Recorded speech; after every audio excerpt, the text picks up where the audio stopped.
Greetings. Hey, thanks for joining us here on the Business of Agriculture podcast. It's me, your host, Damian Mason. You already knew that. It was in the introduction. Got a great show for you today. I've got a friend of show. She's a repeat guest. Her name is Katharine Lotspeich, Colorado agricultural millennial that she is. She's the host of Millennial Ag, a podcast of her own, and she's going to talk about that later. Our discussion is going to be on big versus small, and more importantly, why does there need to be a versus? That's what we're talking about today. Katharine, thanks for being here.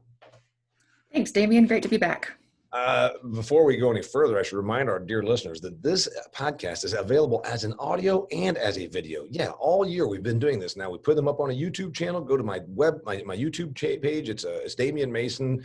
Just go on YouTube and Google, type in Damian Mason. You'll find it, and there's a playlist for the Business of Agriculture and the Do Business Better podcast. And this podcast, as so many before it, is brought to you by Harvest Profit. Harvest Profit is a software solution for your agricultural enterprise to help you manage the ins and the outs and the nuts and the bolts. And I'm talking about the money, the business side of your enterprise. HarvestProfit.com is where you'll find what you need. Get yourself a 14-day free trial. All right, Katharine Lotspeich, big versus small. You and I talked about this topic before we started recording. Why does there have to be a versus, and what are we talking about? Well, there's big operations in ag and there's small operations in ag. And I think one of the things that we hear an awful lot in agriculture is that there's a big versus small war going on, particularly in production agriculture, I would say. And I think, one part of me thinks that it's become a war because somebody decided that it had to be a war, and everybody, went bananas thinking that someone who wasn't their same size makes it so that there isn't anything left of the pie for them to take, if that makes sense. People have been infighting. It's an interesting deal. I get emails and stuff from people that say very positive stuff about me and my outreach and what I do for ag. And I always try to talk to non-ag people about our industry because, as I always say, and you've heard me say it, we're guilty of preaching to the choir. We love to talk to ourselves about ourselves. The other thing that we like to do is fight within ourselves, and this has been going on since the ranchers. Remember the cattle barons versus the sheep people, and it's the conventional versus the organic, and the this versus that. On the size thing, we've talked about before because you were on this podcast maybe like a year or so ago, and your parents were your basic average size dairy operators in the northeast of the United States. And then several years ago said, if we're going to be in the commodity milk production business, we're going to have to do it at scale. And so they became huge factory farms, industrial agriculture. So you've got some familiarity with it because your family was just your average run-of-the-mill smaller dairy farm, and now they're a factory farm. So you've been on both sides of it. Is that where you're informed about this? Is that where it comes from? You almost have a little chip on your shoulder about this whole size fight, don't you? That's probably fair to say. I do have a little bit of a chip on my shoulder because of it. And I think, it comes from what I've experienced in that it seems like often small farms are really, really, outraged or upset with big farms because they perceive big farms as taking away the market share.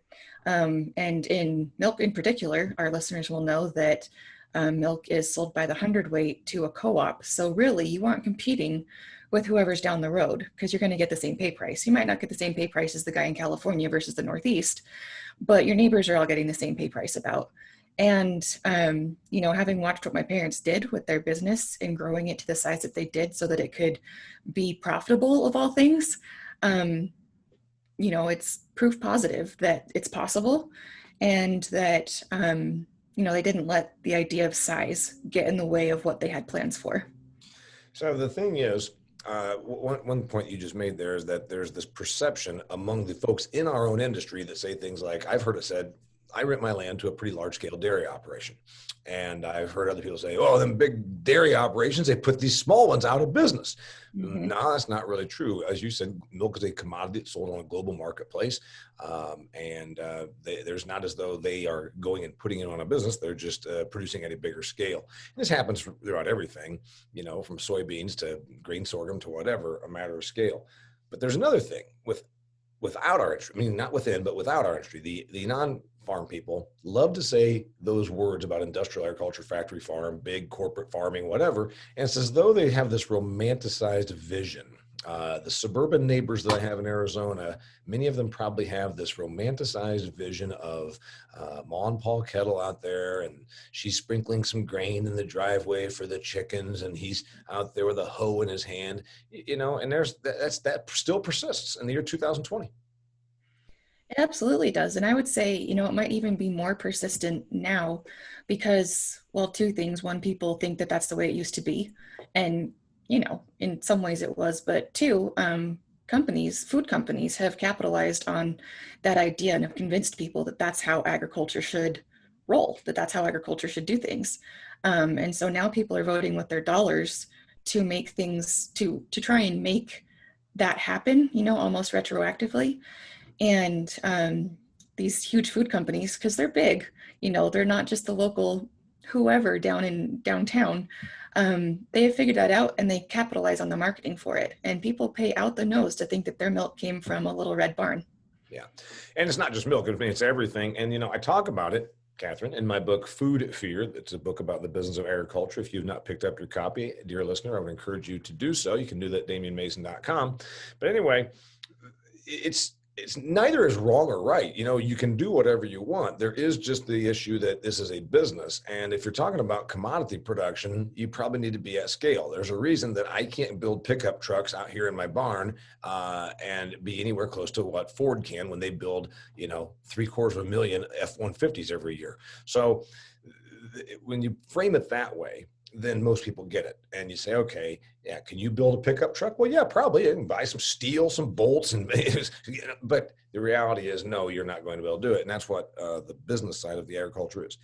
But more than ever, because I don't really think the versus is any worse than it's ever been. There's always been somebody bitching about somebody else in our industry. At least it's been my observation. I think that there's more opportunity now for a small than there has been in many, many years because of the internet and the democratization of, you don't have to sell your stuff through Walmart like you maybe would have had to in the old days. You don't have to sell a food product through Kroger because right now online food ordering, small retailers or retailing online, and then most states have made it so that you can do direct to consumer from the farm stuff with some pretty good protections. I know, like here in Indiana, they protect that kind of stuff a little more than they used to. So really the niche stuff, that small stuff, has more opportunity than it probably has in decades. That's certainly what I've been seeing over the last couple of years, and particularly in light of the pandemic. I've got some friends here in Colorado who have a craft beef business, and they raise those animals from babies, and they oversee the process all the way through to it getting delivered on their customer's doorstep. And they were doing fine before the pandemic, but after the pandemic hit in mid-spring, they had to stop advertising because they were so full. They were completely booked up because that was a reliable and local meat source, which people were really, really intrigued by. Yeah, people like the whole local thing. So there's more demand for local and small than there's ever been. Talking about another aspect of big versus small, there seems to be sometimes a pride in our agricultural people, like they are pridefully, belligerently against something, and that's an interesting angle to me. It's almost like the same thing, and I can't stand it when the old thing used to be, hey, did you hear about the farmer that won $1 million in the lottery? And he said, I'm going to keep farming until I run out of that. All that crap about being broke. There's a prideful, almost like a prideful ignorance. Why are you so goddamn proud of being broke? Why are you so proud of being little? Why wouldn't it just more be proud of the business you create or proud of the entity that you have rather than of how big it is or how broke it is? I've never understood that. I've been poor and I didn't find it to be virtuous. Yeah, I've experienced that as well. And I think you could also throw in there prideful about how hard you work and how little sleep you get or no vacations that you take. Um, I don't know what that's about except for pride and, just being able to boast that, you've had it worse than someone else. And so therefore you have earned the right to bitch about it. I'm not really sure, Yeah. but it is incredibly, well, it's mystifying to me because why would you boast about being broke? Just like you said, this is your business. Yeah. And I think that there's, that missing connection of it being an actual business because, oh, it is a way of life and blah, blah, blah, blah, blah. And yeah, okay, that's great. But if you're not making money, what you're doing is just a hobby. I don't know why you would ever want to see your balance sheet in the red year after year after year after year. And I don't know, but that belligerence is absolutely there. It's true, and it's mystifying because I just, that to me that's not something to be proud of. I mean, wouldn't you want to figure out a way to make yourself successful? Yeah, it's an interesting thing. I remember I don't argue with people on social media. I don't even really particularly like Twitter, but that's where a lot of ag people hang out. So I remember there's some discussion 5 or 6 years ago, and it got down to it was so dumbed down that I had to check out over what is a farm, and then it was these people chiming in about, well, place where people work hard and break even. I'm like, well, that's sad. That's just tragic. A place where you work hard and break even, and I'm like, no, I don't think that's right. On the business side of it, the other part of it is there are folks that think that somehow big is more profitable. Now, that's the one thing that is, as a business-minded person, I don't care what you're talking about. Is it comes down to what you can do, that you have the lifestyle you want and you can make money. I know some smaller operators that have some tremendous profit margin. I know a sweet corn guy that does really well. He has to work like hell for about 6 weeks, but he does pretty well. 9 acres of sweet corn. He's my cousin. I know that there's some of these people that are doing a more niche category stuff, grass-fed beef, like you talk about. You said craft beef. I thought it was craft beer, but boutique beef. Is it craft beef, really? So it's actually, the company's called Colorado Craft Beef, and it came about because of Colorado's love affair with craft beers. They thought they could play off of that, and they very much have, and they're doing really, really well with it.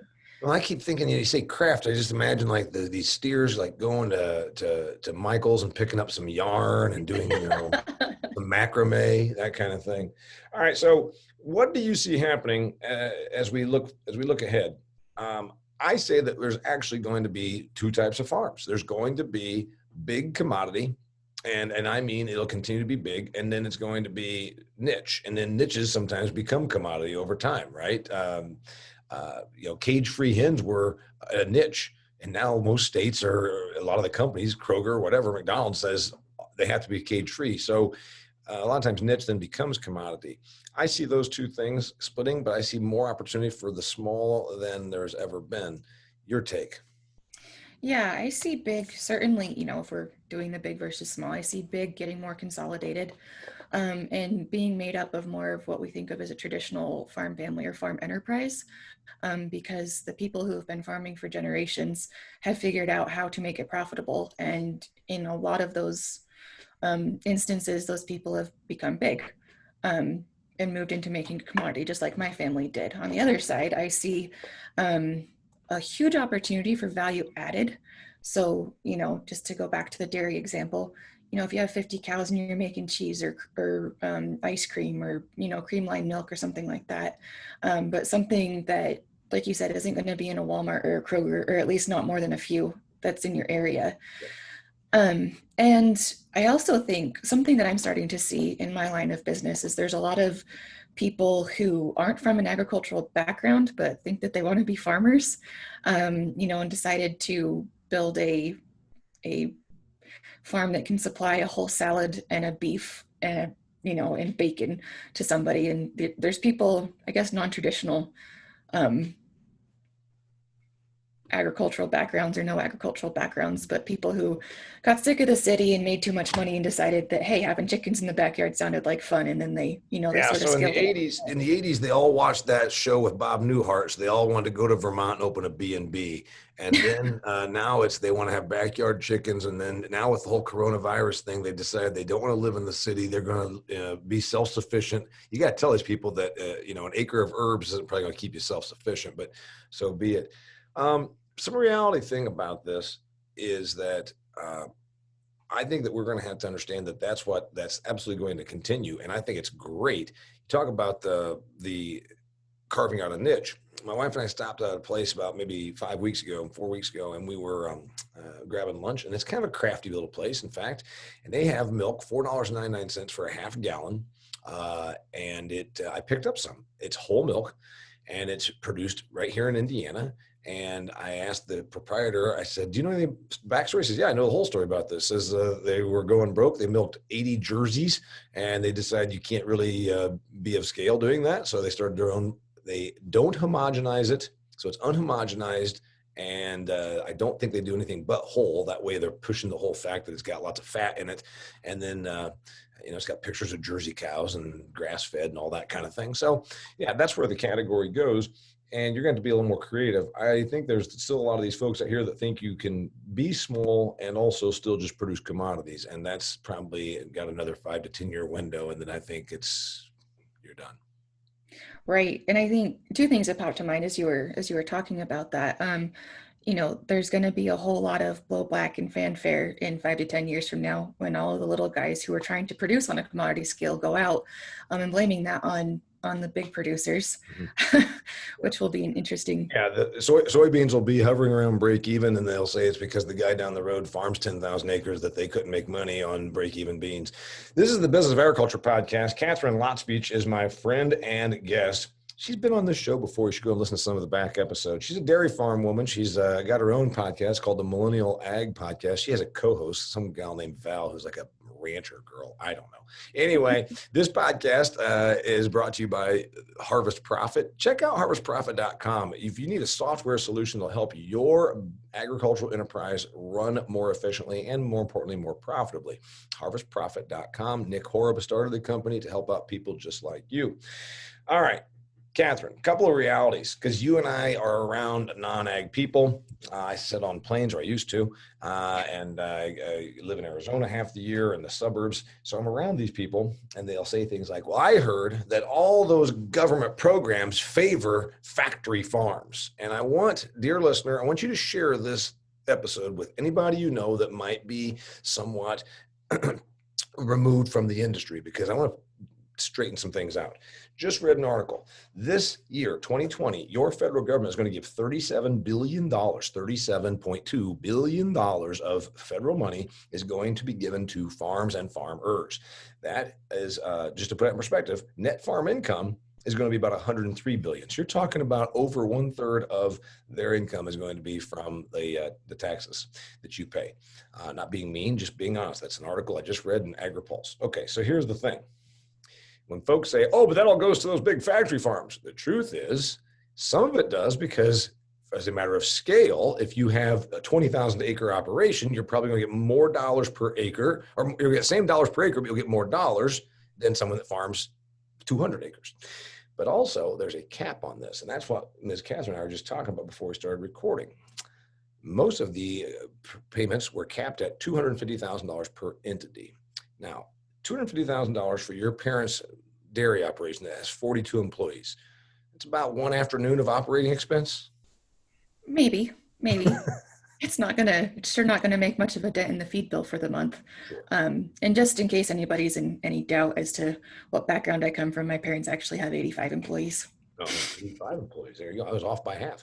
Okay, so the reality is that a lot of these government payments are capped out. So just in case you've heard that somehow the USDA programs favor large-scale farming, there's never going to be a perfect, because the people in the South complain about the Midwest, and the people in the Midwest complain about the Plain States, and it just goes on and on. Again, it's always somebody bitching about something. But there are caps on that. So what do you got for me on money? Anything? Yes. And it's just that, that $250,000 is a drop in the bucket to these larger sized operations that make how much of our food, Damian? Do you know the percentage of what our large operations make? I do, and I was getting ready to pull that out. In my book, Food Fear, the book about agriculture, dear listener, I have a chapter called Who's Really Producing the Food in the section on farmers.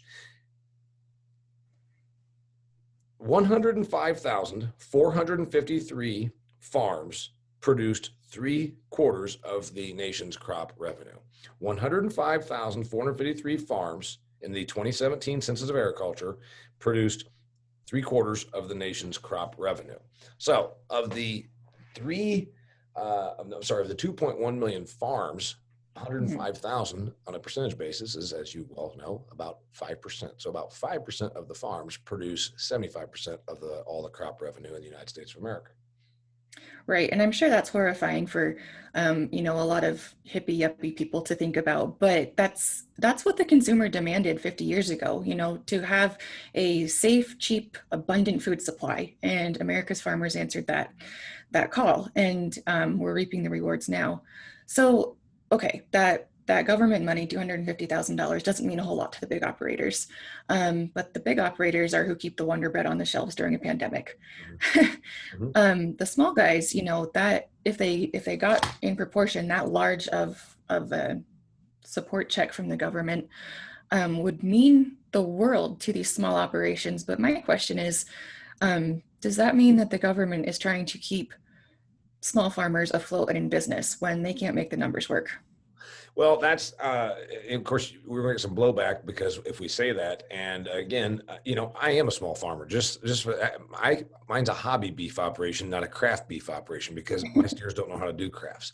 But and I used to, with my brother when he was still alive, make my little hay patches. I don't have the equipment, so I could justify it back then. So I am a small farm guy. So don't come bashing on us. But here's the reality: if you give $250,000 to a small operator that's just hovering around break even all the time, that is life changing. I mean, that's like the most profitable you're ever going to have. And again, if you give that same amount to a huge operator, it's a day of operating expense or something like that.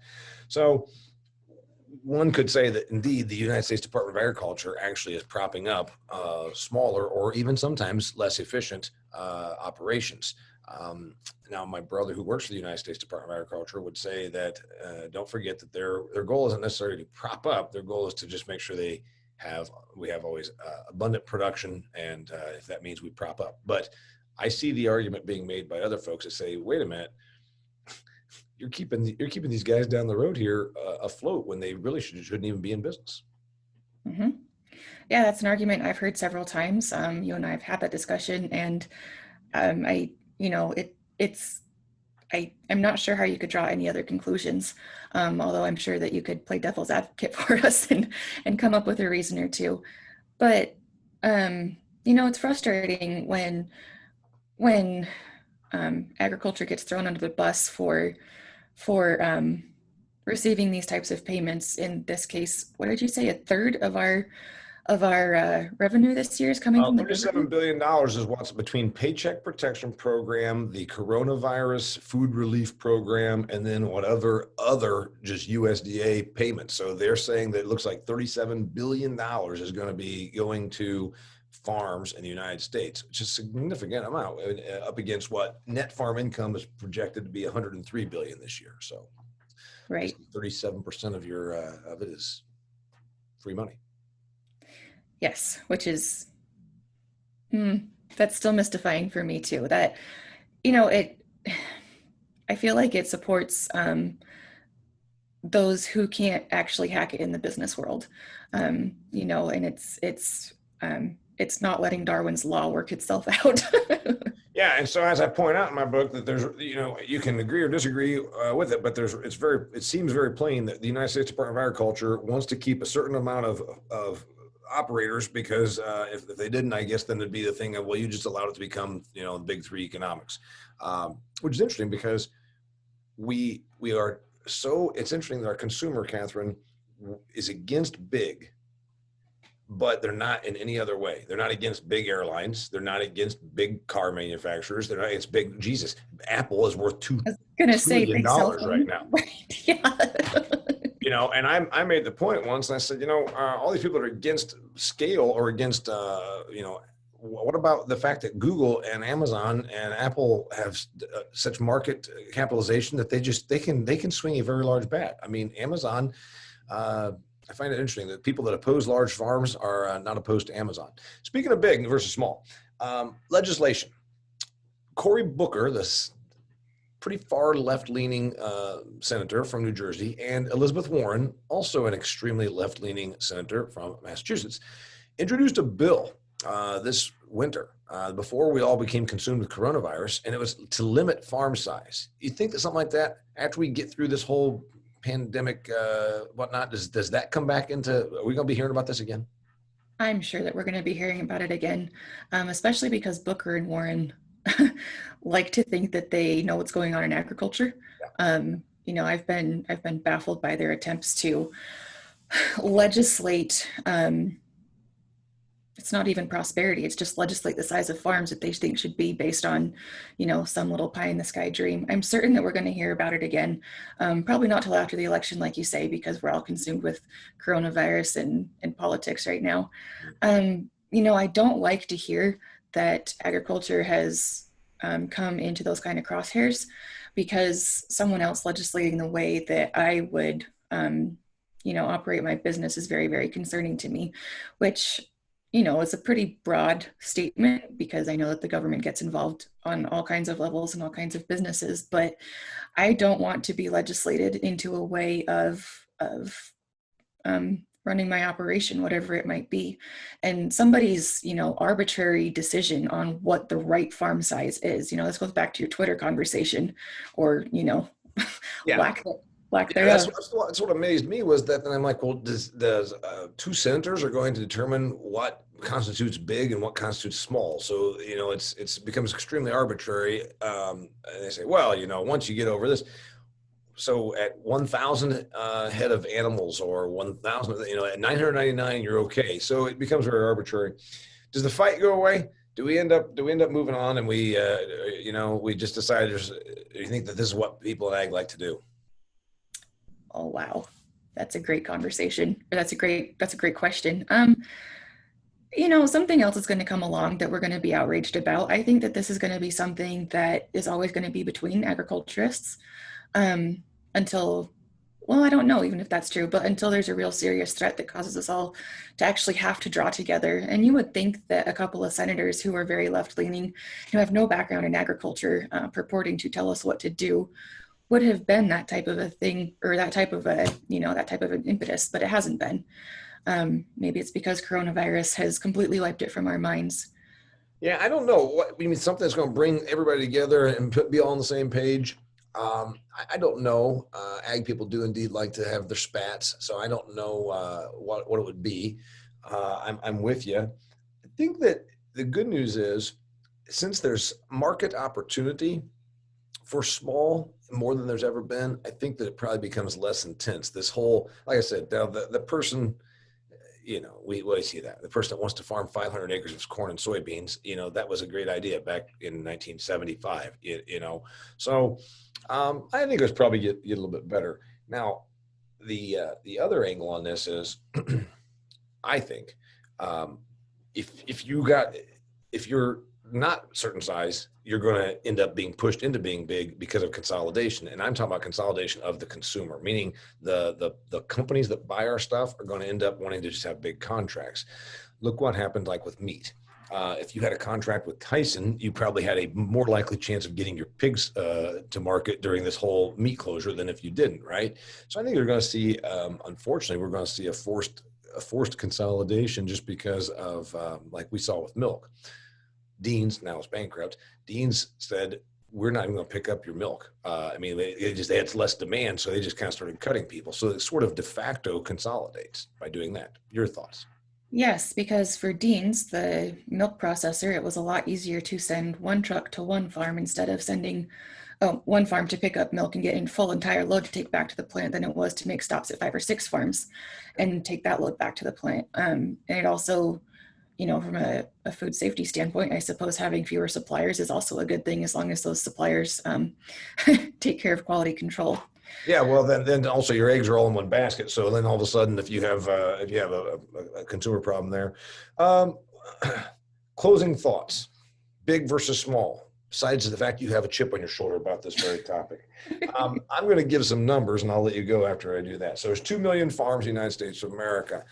50 years ago, when I was born, 51 years ago technically, there were 3 million farms. So we've got 50% less farms in the United States of America today than we did the day I came home from the hospital. That's been going on since the 1930s. We hit peak farm in about the 1930s. There were like 8 million farming operations. So this has been going on for a long, long time. I actually see that we'll probably stay about right here. Again, we'll see less of the commodity producers, but we're going to see that burgeoning amount of. I think this trend sticks around for a while. This whole I'm gonna my partner and I are gonna move to the country and we're gonna grow organic blueberries and and have an herb garden, and I think that's here for a while because the marketplace will pay for it. Your thoughts? Yes, the marketplace has proven that it will pay for it throughout the pandemic, and I think the pandemic gave us much sharper insight into consumer buying habits and preferences than we ever could have paid for through surveys. So we got to watch it, fall out in real time, and people do want those specialty items, and they want to feel like they're special by supporting something that seems special. So I agree. I think the marketplace will bear it out. One last thing that I have to say is I'm afraid that this movement towards just big farms and just small farms is going to create more division between consumers as well. And it's going to widen that economic gap because those who can afford to buy boutique and local and craft will be able to use those smaller farmers, right? And have a fantastic pantry full of fancy things. Sure. While, college students and people who don't live above that Yeah, poverty the line. the lower income consumer, you're saying, then we just got to make sure that there still is we still need commodity grade product for the bottom third or half. Yes, and most importantly, the public, all of them need to know that there's nothing wrong with that food just because it came from a large farm or because it was bought from a large company. And as we pointed out, most of what you eat does come from 105,453. Write that down, dear listener. 105,453 farms, according to the 2017 Census of Agriculture, produced 3/4 of the nation's crop revenue. All right. Anything else? I think that'll about do it for our conversation today, Damian. I really enjoyed it. I like having Katharine Lotspeich on this podcast. And so, if other people are like big fans of yours, as am I, how do they find you? You can find us on Facebook, Instagram, and Twitter at Millennial Ag. We also have a website, millennialag.com, and you can email us, talk to us at millennialag.com. And if you're looking for us on any of your favorite podcast platforms, be sure to spell millennial with 2 N's, and you should find us. And one of the things that you'll like about Katharine is, unlike the other people in her age group, because I just read this article, 52% of American adults between age 18 and 29, 52% of folks between 18 and 29 live with their parents. Katharine lives on her own. She's like such a big girl. She has her own house, and she's like all grown up, doesn't live with her parents, mostly because she said she likes them just fine, but they would bug her to death. All right. Mom and Dad, if you're listening, I love you, but I don't want to live with you. There you go.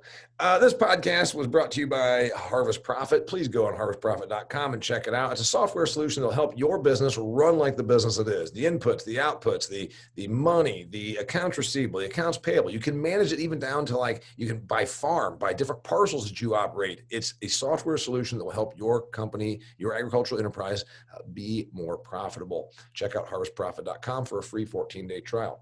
Also, if you're a listener to this podcast and you are a viewer of this podcast, you should know about the Business of Ag Success Group. That's right. It's a new consortium that I am creating along with Michelle Klieger and Todd Thurman as my co-hosts. We're going to put on programming 2 times per month. It's real simple. You log on, Katharine's going to be there. You log on to a Zoom call, and it's going to be 60 to 90 minutes of interactive online programming. We're going to discuss business outlook, advisory. It's going to be a place to network. It's smarter than Twitter. It's more deep than a Facebook post. And if you really want to make connections that you can use for your benefit of your career and your life in agriculture, you'll do it more through this than you will by going on LinkedIn and posting an article. Okay, there it is. It's the Business of Agriculture Success Group. You can find it by just sending me a message or go on DamianMason.com and sign up there.